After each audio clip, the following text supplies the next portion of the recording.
ഒരു വൈകുന്നേരമൊക്കെ ആയപ്പോഴത്തേനും മെഴുക്കുവരട്ടി വെക്കാൻ ചോറിൻ്റെ കൂടെ കഴിക്കാനായിട്ട് വെക്കാമെന്ന് വിചാരിച്ചു. ഞാനാണ് ഈ വഴുതനങ്ങ നട്ടത്. അതിനകത്തുനിന്ന് ഒരു വഴുതനങ്ങ കിട്ടിയിട്ടുണ്ട്.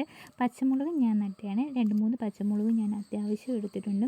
ആ കൊല്ലയിൽ നിറച്ച് പച്ചമുളക് ഉണ്ടായിരുന്നു. ഞാൻ ഇടയ്ക്കിടയ്ക്ക് വന്ന് പിച്ചി പിച്ചി ഇപ്പോൾ ഇത്രയും ആക്കി വെച്ചിട്ടുണ്ട്. മുറ്റത്ത് 2 പേരമരം നിൽപ്പുണ്ട്. അത്യാവശ്യത്തിന് അതിനകത്ത് നിറച്ചാണെങ്കിൽ മിക്കവാറും പേരയ്ക്ക അവിടെ ഇവിടെയൊക്കെ കായ്ച്ച് നിൽപ്പുണ്ട്. ഞാൻ അതിനകത്തുനിന്ന് ഒരു പേരയ്ക്കയും എടുത്തു. മെഴുക്കുവരട്ടി വെക്കാനുള്ള പച്ചമുളകും ഒരു വഴുതനങ്ങയും എടുത്ത് ഞാൻ വെച്ചിട്ടുണ്ട്.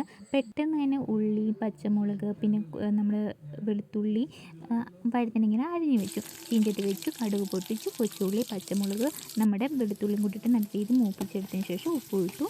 പിന്നെ അതിന് ശേഷം നമ്മൾ മഞ്ഞൾപ്പൊടി ഇട്ട് നല്ല രീതിയിൽ മൂപ്പിച്ച് വഴറ്റിയെടുത്തതിന് ശേഷം നമ്മൾ വഴുതനങ്ങയും പെറുക്കി ഇട്ട് കൊടുത്തു.